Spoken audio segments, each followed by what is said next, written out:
og vi løfter frem gode eksempler på bærekraft i praksis.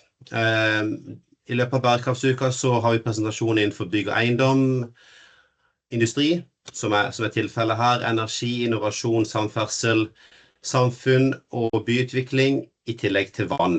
Og årsaken til at Norconsult organiserer Bærekraftsuka fordi vi mener at kunnskap vokser når den deles, og at vi i tillegg ønsker å bidra til å bygge et bærekraftig samfunn gjennom samarbeid og åpenhet. Litt informasjon, det at det underveis i presentasjonen vil være mulig å stille spørsmål via chatten, og disse spørsmålene vil bli lest opp på slutten av presentasjonen, og det vil også på slutten være mulig å rekke opp hånda si for å stille spørsmål direkte. Det vil bli gjort opptak av dette webinaret, og det opptaket det vil bli delt i etterkant på hjemmesiden til Bærekraftsuka. Jeg kan også si at mitt navn er Dejan Dåder, og ja, det er meg som skal være vert for dette webinaret. Vi skal i dag høre om e-fuels som e-metanol, som blir produsert av Topsoes sin e-SMR-teknologi. Og vi har med oss 2 personer. Det er Vasilis Siktios som fra Norconsult og Alexandra Karagina fra Topsoe. Så med det så gir jeg ordet over til dere. Vær så god. Ok. Kan dele skjermen min? Kan dere se skjermen min? Ja. Ok, takk Dejan. God dag til alle sammen. Så først og fremst la oss starte litt bred. Nå snakker vi om drivstoff i dag. Handler mye fokus om å redusere karbondioksidutslipp. Grønne drivstoff i et fellesnavn for løsningen som enten baserer seg på biomasse eller på fornybar energi. I-drivstoff på en måte en undergruppe av grønn drivstoff, hvor vi bruker fornybar strøm, grønt hydrogen og innfaget karbondioksid. På den måten vi lager som syntetiske drivstoff. Innenfor dette brede landskapet finner vi grønn metanol, og enda mer spesifikt e-metanol, som produsert direkte fra grønt hydrogen og CO2. I dag bruker vi ordet e-metanol som en del av titelen på presentasjonen, men prosjektet vi jobber med faller egentlig inn under lavsutslipp metanol-kategori. Vi skal se på hvorfor metanol i flere former en viktig løsning for avkarbonisering.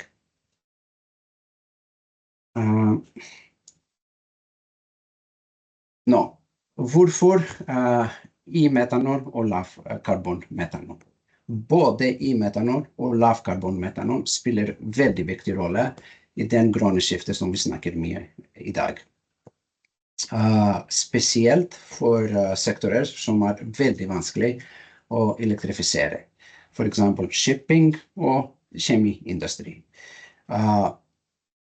I shipping, metanol brukes mer som lavkarbon drivstoff, men i kjemiindustri vil det brukes mest som en råstoff for å produsere kjemikalier. Når det sagt, det finnes forskjellige måter hvor man kan produsere metanol. Man kan bruke grønn hydrogen og CO2, og gjøre det med reformering og karbonfangst. Men det viktigste at vi kutter utslipp når vi samler det med fossil metanol. Derfor ser vi på det samlet. Lavkarbonmetanol og e-metanol som en løsning som kan akselerere den avkarbonisering som vi snakker mye om. I dag, metanolproduksjon rundt 100 millioner globalt, og det kommer nesten bare fra fossile kilder. Prognoser viser at i 2050 det skal femdobles.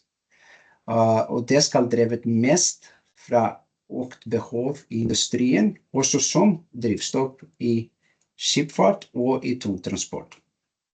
For denne veksten å være på en måte bærekraftig, vi må få mer enn 75% fra fornybar energi. Så det betyr enten man må bruke biomassebasert metanol, e-metanol produsert fra CO2 og grønn hydrogen, eller lavkarbonmetanol som kommer fra reformering med karbonhåndtering. I dag, metanol brukes mest I kjemiindustri, men fremover vi venter en økt I behov som kommer sannsynligvis fra skipfart og tungtransport. Så derfor vi trenger grønn og lavkarbonmetanol I større skala, som vi finner ikke I dag. Så å gjøre det, vi må se først og fremst hvordan man kan produsere metanol. Og nå sier vi metanol, e-metanol. E-metanol, å produsere det, må være en effektiv løsning. Og så det må være energieffektiv og kostnadseffektiv. E-metanol produseres I 3 hovedtrinn. Først, man brukes fornybar strøm til å produsere grønn hydrogen fra elektrolyse av vann. I Norge, vi har en fordel med vannkraft, som gir oss ren energi. Deretter kombineres hydrogenet med CO2, som enten fanget industriell eller direkte fra lufta. Og til slutt går disse gassene I en reaktor, som I en synteseprosess, og det blir metanol. Og så med denne måten, vi bruker ikke fossile ressurser. Men den en måte hvordan man kan produsere metanol med lavt karbonavtrykk. I neste slide skal vise hvordan vi har gjort det I prosjektet hvor vi samarbeider med Topsoes og FlexFuels. I vårt prosjekt vi produsert lavkarbonmetanol med hjelp fra Topsoes sin e-SMR-teknologi, som kombinerer reformering av naturgass med veldig høy CO2-fangst og bruk av fornybar strøm. Så starter vi med naturgass, som gir både karbon og energi til å lage syntesegass. Syntesegass en blanding av hydrogen og karbonmonoksid. Vi kombinerer dette med CO2 som fanges fra naboindustri, for eksempel. Og det gir veldig effektiv karbonutnyttelse og redusere utslipp. Nå, SMR står for Steam Methane Reforming. I denne versjonen av SMR, såkalt e-SMR, fanges CO2 direkte I prosessen. Og det hele prosessen drives med fornybar strøm. Så resultatet vi får metanol med veldig lavt karbonavtrykk. Og den første gang som en slik teknologi implementeres I industriell skala I Europa. Prosjektet stått fra EU, men også min kollega, hun Alexandra, skal gå litt mer hvordan det gjøres I praksis. Vår rolle I dette prosjekt kommer fra vår erfaring fra grønn drivstoff. Så det gir oss en veldig god forståelse av både teknologi, infrastruktur og myndighetskrav. Vi hadde en veldig viktig rolle hvor vi jobbet med grensesnittene mellom Topsoes sin e-SMR-teknologi og kunden vår anlegg. Kunden vår var FlexFuels. Vi ledet et HAZOP, som en risikovurderingsprosess og en veldig strukturert metode, hvor vi identifiserer alle risikoer tidlig allerede I prosjekteringsfasen. Og det bidrar til å skape en veldig trygg og robust løsning. Så med en kapasitet på 150 tonn metanol per dag, vi kan si at den kan bli en aktuell industriell løsning mot e-metanol. And now, without further ado, I will pass my word to Alexandra. Alexandra, you can take the word and go a bit deeper in your technology that we used in this project. Thank you very much.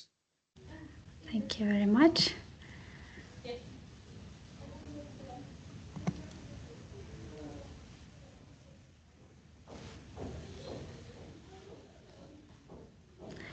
Hello everyone, and thank you very much, Vasilis, for presentation, and thank you very much, Norconsult, for inviting Topsoe to present today.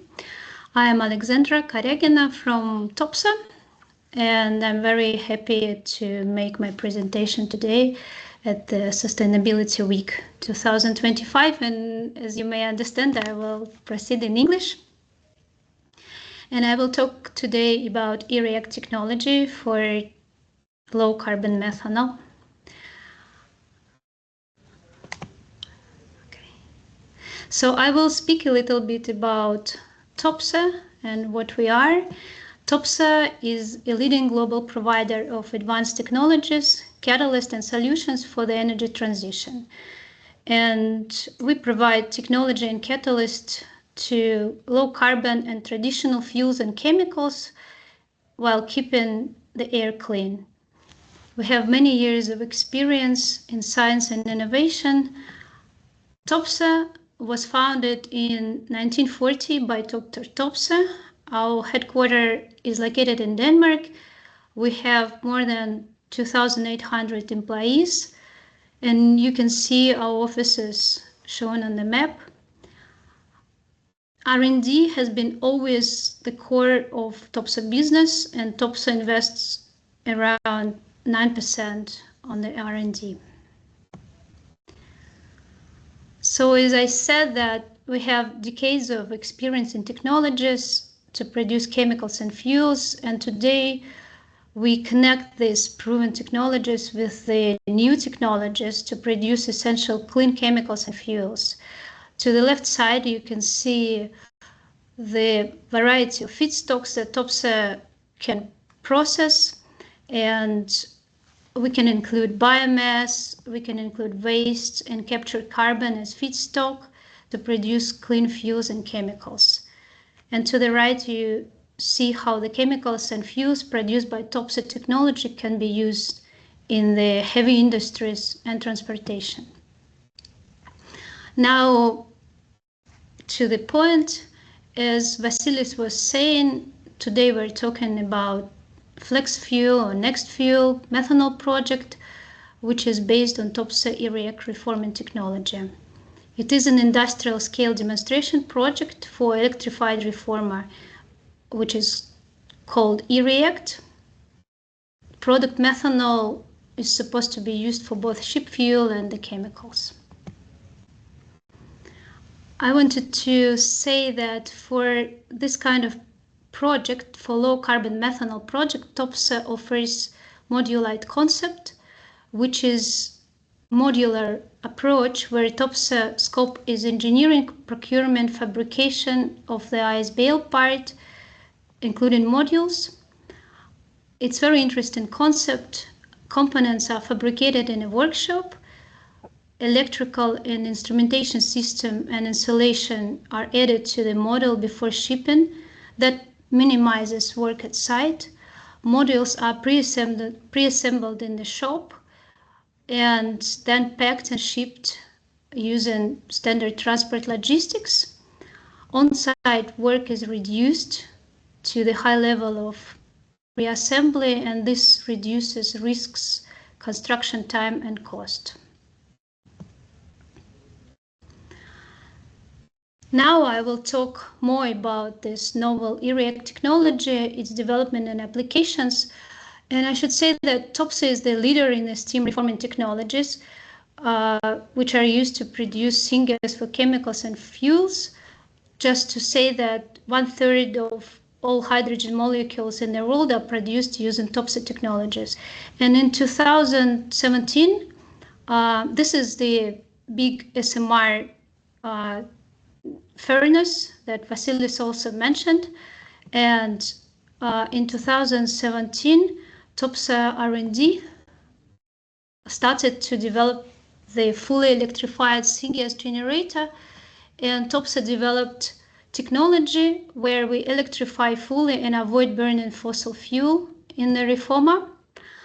Just to give you overview, that Topsoe have wide portfolio of different reforming technologies. In fact, reforming is our profession. We know everything about reformer, and you can see from SMR that we mentioned, we have bionet reformer, we have heat exchange reformers, convection reformer, HTCR, and large sinkers reformers using oxygen. And we offer tailor-made solution depending on the capacity and application. And the latest technology is the fully electrified e-React. You can see it on the right corner. And e-React is very compact. I will show both. It requires less plot area, and it reduces number of equipment compared to conventional SMR scheme. And first of all, we don't use the large furnace. Instead, we have this compact reactor. We don't need waste heat system, and we don't need anything that is needed for the fuel system. And we do need PSU, fuel preheaters, and as I said, the compact reactor for synthesis. e-React technology is a syngas platform for many different applications. I will just show the next slide where you see it, where we change it from SMR. It is suitable for making blue hydrogen and ammonia, low carbon methanol from biogas, as in this case, and e-fuels including SAF. It's very flexible on the feedstocks, and wide range of feedstocks can be proceed. We do not have fossil fuel in the e-React, as I said, and using renewable electricity makes it more sustainable for use and to use the different feedstocks in the scheme. When we compare, I will just show it all. When we compare carbon intensity of different technologies, we see that even without carbon capture, e-React provides lowest carbon intensity for hydrogen production. With pre-combustion carbon capture, carbon intensity is very low. You can see the technologies and the carbon intensity in the slide.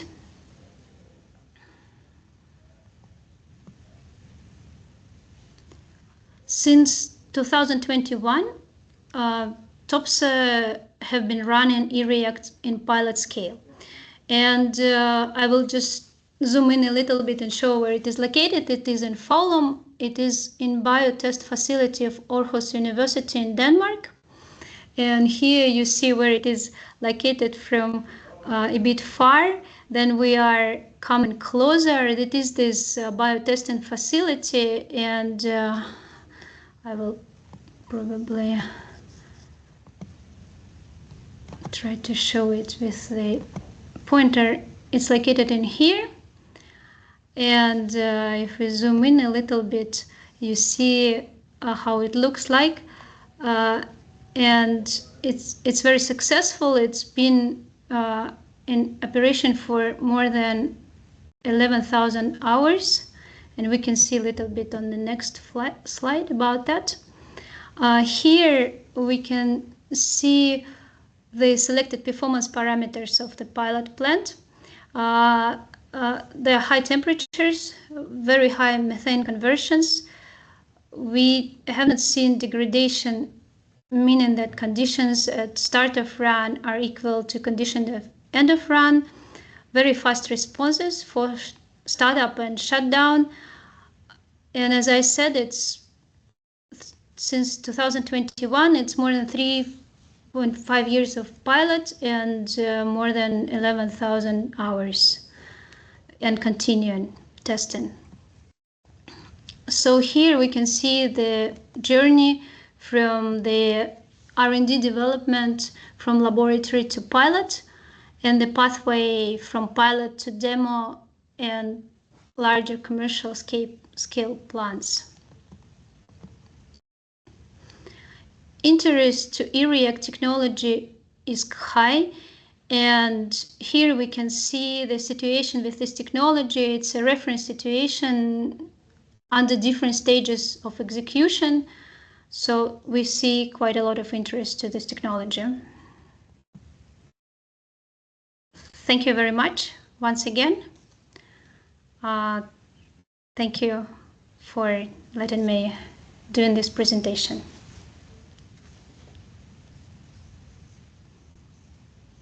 Thank you, Alexandra. Thank you, Vasilis. We will now go over to questions, and we'll stop recording.